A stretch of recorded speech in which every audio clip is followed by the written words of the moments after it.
बढ़ते हैं और अब बात करते हैं उस सीमा की जिसने सीमा को लांग दिया अपने प्यार के लिए। सीमा की मुश्किलें फिलहाल बढ़ी हुई नजर आ रही हैं। बता दें आपको, तकरीबन 8 घंटे सीमा से एटीएस ने पूछताछ की है। एटीएस ने अपना काम करना शुरू कर दिया है, जो कि पाकिस्तान से सीमा भारत आई और इलीगल तरीके से भारत आई, भले ही अपने प्यार के लिए आई, जैसा कि वो लगातार तमाम बातचीत में कह रही है, जो भी मीडिया से उसकी हो रही है। लेकिन अब जानकारी ये सामने आई है कि एटीएस की रडार पर सीमा इस वक्त है और एटीएस जो है लगातार 8 घंटे तक उससे पूछताछ कर चुकी है। हालांकि अब उसे छोड़ दिया गया है। सचिन और उसके पिता से भी पूछताछ यहां पर की जा रही है। तमाम जो चीजें हैं सीमा के बारे में खंगाली जाएंगी, उसके रिश्तेदार, उसके फोन नंबर, ये तमाम चीजें जांची जा रही हैं।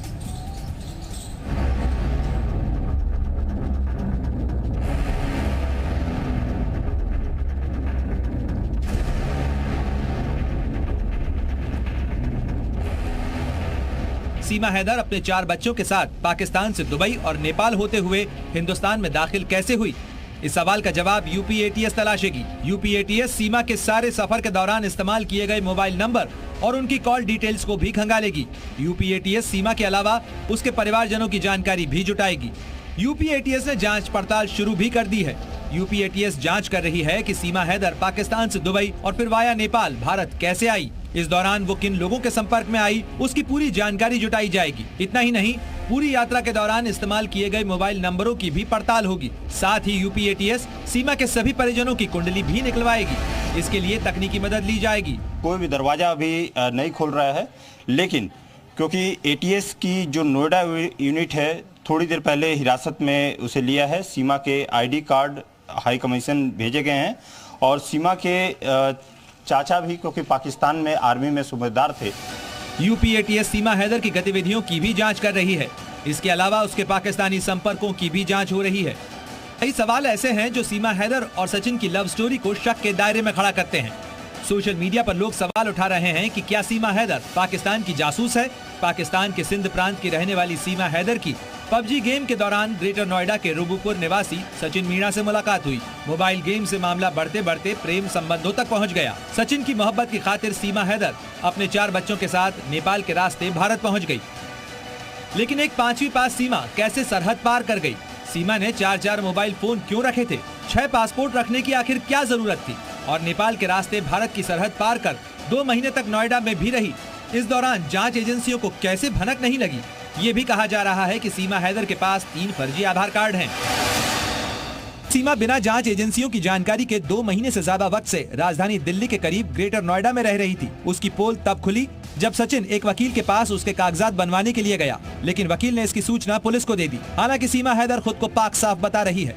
मेरा मकसद मेरा प्यार था, इसके अलावा कुछ भी नहीं था। अगर मैं जासूस होती तो मैं पहले चली आती, जब मैं अकेली आई थी।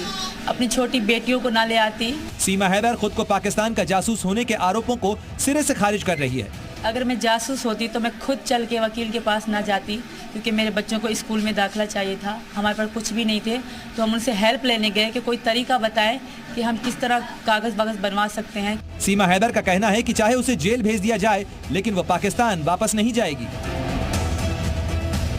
हालांकि सवाल तभी से उठ रहे थे जब सीमा की गिरफ्तारी और फिर उसकी रिहाई के बाद वो मीडिया कर्मियों की सुर्खियों में छाई रही।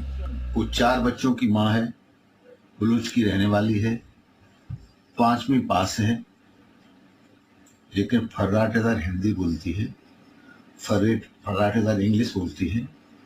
और पत्रकारों को हम लोग जवाब नहीं दे सकते, अच्छे अच्छे नेता जवाब नहीं दे सकते, इस तरह से वो जवाब दे रही है, बात कर रही है। तो कई बार लगता है कि इस प्रेम में कहीं कोई साजिश तो नहीं है। सवाल ये भी उठ रहे हैं कि सीमा हैदर पहले मुस्लिम थी, लेकिन वो इतनी जल्दी कैसे नमाज का तरीका या कुरान की छोटी छोटी आयत तक भूल गई। अगर कोई इंसान 20-25 साल मजहब इस्लाम के ऊपर अमल करता चला आ रहा है, तो क्या वो 10 या 15 या 20 दिन के अंदर वो तमाम 20-25 साल के अपने अमाल और अहकामात को भूल जाएगा? इन सभी सवालों के जवाब तलाशने की जिम्मेदारी अब यूपी एटीएस के पास है।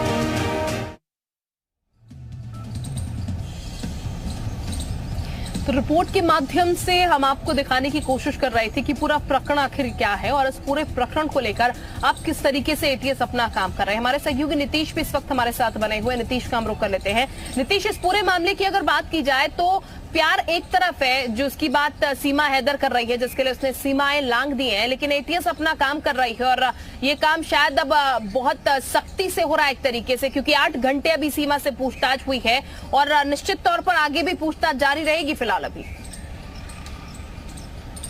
निश्चित तौर पे, और जिस तरह से सीमा और सचिन की ये पूरी लव स्टोरी सामने आई है और इस लव स्टोरी के सामने आने के बाद कहीं ना कहीं जासूसी एंगल पर जो एटीएस की टीम है वो चलती हुई नजर आ रही है। आखिर जो सीमा के पास सिम कार्ड पहले थे वो कहाँ है, जो टूटा हुआ मोबाइल सीमा के पास था उस टूटे हुए मोबाइल की कॉल डिटेल क्या है, आखिर उसके पीछे का सच क्या है, मोबाइल क्यों टूटा। और सिर्फ सीमा और सचिन ही नहीं बल्कि उसके बच्चों से भी पूछताछ की पूरी एंगल को तलाशा जा रहा है और इतना ही नहीं, उसके परिवार और उसके जो इष्ट मित्र हैं उनसे भी पूछताछ की जाएगी, ऐसी भी सूचना है। अब आपको बता दें कि जिस तरह से सोशल मीडिया पर सीमा और सचिन की लव स्टोरी सामने आई और सोशल मीडिया पर इसकी चर्चा शुरू हो गई और चर्चा शुरू होने के बाद तमाम तरह के सवाल उठने लगे कि आखिर आप पाकिस्तान से नेपाल होते हुए भारत पहुंची, भारत पहुंचने के बाद जब आपको पुलिस तलाश करना शुरू कर रही है तो आप फरार हो जा रहे हो, फिर आप सामने आ रहे हो, फिर सामने आने के बाद लव स्टोरी को बयां कर रहे हो, फिर उसके बाद ये सारी चीजें जब सामने आती है तो उसके बाद जो सबसे बड़ा सवाल सामने आता है कि इस तरह से फर्राटेदार हिंदी, अंग्रेजी और जो भाषाओं का ज्ञान है वो कैसे है, जो कैमरा फेस करने का ज्ञान है वो कैसे, ये सारे एंगल एटीएस के कहीं ना कहीं बिंदु हैं और इन सारे बिंदुओं पर एटीएस उनसे पूछताछ कर रही है। अब देखना ये होगा कि जिस जासूसी वाले बिल्कुल एटीएस ने पूछताछ की है और देखिए आईबी की भी रडार पर है। नीतीश बहुत बहुत शुक्रिया तमाम जानकारी हम तक पहुंचाने के लिए। तो नीतीश हमारे सहयोगी लखनऊ से हमें अपडेट दे रहे थे कि ऐसे सीमा हैदर से 8 घंटे पूछताछ हुई है और बताया जा रहा अब वो आईबी की रडार पर है।